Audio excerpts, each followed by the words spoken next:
It's halfway through 2023 and the housing market, it is going up in flames, it's sinking, it's on the side of the road and it's broken down. What's that? It's appreciating?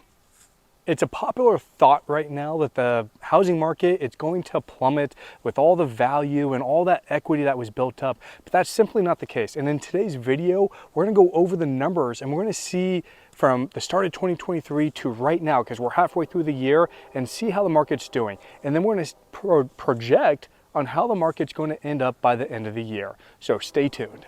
Before we continue today, my name is Geanetta and I'm your host today. I'm a real estate professional right here in North Idaho. And if you like this video, make sure you hit the subscribe, the like, and the bell icon. That way you get notified of all of our new videos. And if you want to talk to me specifically about this video, make sure you go in the description below and find my calendar link. Pick a day and time that works best for you and let's chat. The housing market, it is moving right now, and multiple offers, they are back. I just had 3 clients in the last week. They reached out to me. They said, Ben, this is our wish list. We're going to be in town in the next 7 to 10 days. And this is our favorite one. And guess what? All 3 of their favorite homes just went pending the day that they sent me that message. A lot of the offers that I've been writing recently, same thing. There's multiple offers. We're going up against 2 or 3 other buyers on the same house. My team members, they're telling me the same thing. When I'm talking to my lender partners, they're telling me the same exact thing. So the housing market, it is moving. But who's buying right now?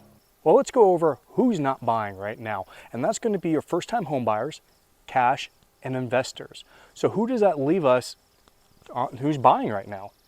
It's the step-up buyers. The buyers that want a bigger house, the extra bedroom, maybe an office space, maybe a view. Now, no, not all of those step-up buyers are in the market right now, because if they don't have a need for those extra amenities, why are they going to trade their 3% interest rate for a 6% interest rate? Even though it's only one segment, the move-up buyers that are really picking up the steam, it's exciting to have that pace finally pick up. Guess what else is up?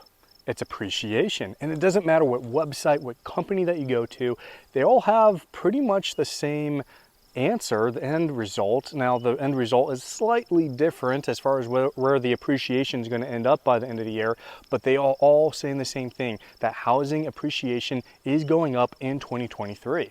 They're all saying that in January 23, that was the bottom of the market, because since then, month over month over month, appreciation has gone up from the previous month.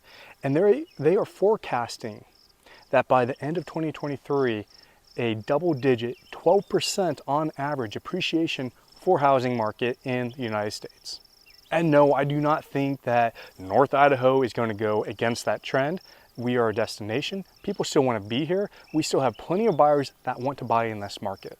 Now, that being said, the market is the market. I anticipated, you guys know if you've been following, that I anticipated the interest rates, mortgage rates, to be into the 5% and maybe even in the high 4% range. And that just hasn't happened yet. But I'm going to tell you when I think that's going to happen. I believe that's going to happen when the Feds make their first cut.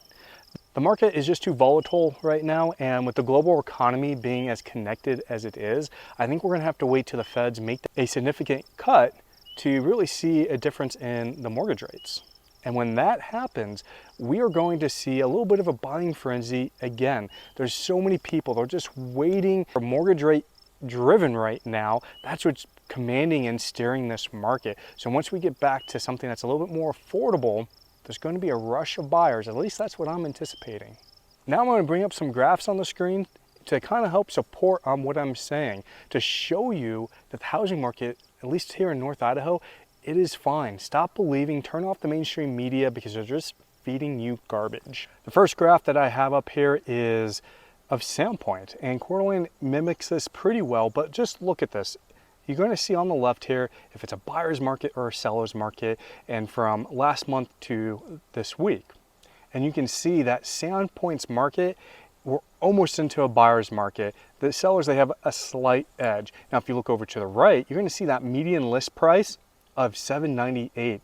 And look at the graph. You see how it's not taking a sharp dip downwards? It's staying relatively flat. Another icon or another graph that I want to point out to you is the days on market. Look over there and you see how it's slowly coming down. It's not dropping off. And actually this is, if it's going up, is bad news, but it's slowly coming down. So houses are they're going a little bit quicker. Again, it's that step up buyer that the houses, they are moving quicker right now.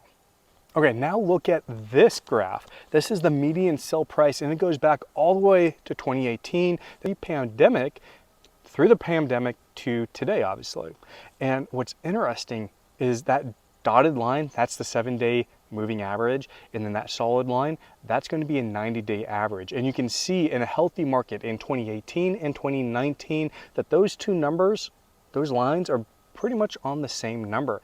It's not until you get to about COVID, when we all knew what COVID was, April, May of 2022, that's when the 7-day moving average starts to get a little bit higher, but then it comes back down and it hovers right around the 90-day average. But then when COVID just goes rampage and people are freaking out and the market is just going batshit crazy, that's when you see this huge spike for a long time. But then it comes back down, because what goes up must come down. And it starts paralleling the 90-day average again. And it stays pretty consistent until you start to see some wiggles. And notice the day on the calendar of when that is. That's in the beginning of 2022. That's about the shift of the market, naturally, because it's springtime, but then that's when the interest rates started to soar and go upwards. So the market didn't know what to do. That's why you see that 7-day average start going all over the place. But then by fall, it starts to figure out where it is, and it starts to level out and stay on the 90-day average until spring of 2023, when it starts going crazy again, because that's listing season and the market doesn't know what it's going to do. And you can see that they started, hey, let's try and sell higher. Oh, that's not working. We gotta come back down. And now you see we're on a level playing field. But what you don't see is a steep drop off. You see these two graphs, these two indicators, they're working in union and they're staying relatively flat. They're doing exactly what a healthy market was doing in 2018 and 2019. And now I know what you're going to say.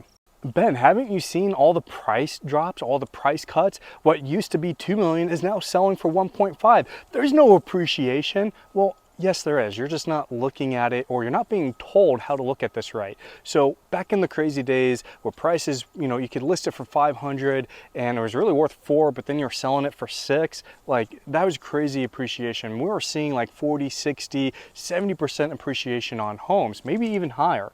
Well, now we're seeing appreciation still a little high, but of 10 to 15%. Yes, we did a price cut. We were at $1 million and we backed it down. But guess what? That house, from when they bought it, from when that owner bought it, they bought it at 500, they sold it for 8. Guess what? That's an appreciation. Even though they didn't get $1 million for it, they still made 300,000, and that's an appreciation. It's just the percentage has changed. It's come down. And that's been the hard part, because we had such a rapid incline, and not as rapid, but a pretty decent decline in demand. And so prices, where's the market? So we're trying to figure out where to price it when it's going up high. It's moving so quickly that we're not listing it high enough, and now it's coming down, and we have some people, they have a buyer hangover. We have agents that are being unrealistic, so we're still listing high, but the value is coming down, so we have to do price cuts. But guess what? There's still appreciation there. It's 10, 15%. I have one client, guess what? I told them that they could sell their house and they could get 18% on their return. Since they bought it, 26 months of owning it, they can make 18% on that house. And they're telling me, no, it's worth this. And they were basically at that 45% appreciation mark, which they're 12 months behind. That was 12 months ago. That was so 2021 ago. So what I'm saying is, yes, there are price cuts. Prices are coming down, but there's still appreciation. You gotta look at this totally different. When did they buy the house? When did they sell it? Did they make more money from when they bought it? The answer is yes. There's hardly anyone selling right now when they're upside down, or even if the appreciation's at 1, 2, 3%. That's only happening maybe if you bought in the middle of 2022, because the prices, they haven't changed a whole lot since then.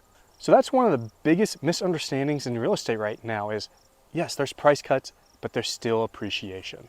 So what do you think is going to happen in the market? I know you have an opinion and I would love to hear it. So go ahead and go in the comments below and tell me that I'm crazy, or say, hey, you're right on. Whatever it is, whatever you think is going to happen in the market, I want to hear it. And if you have facts or if you have a good reason to believe that, I want to hear it. Put it in the comments. I will respond to you. I appreciate your time. Thank you for watching, and we'll catch you on the next episode.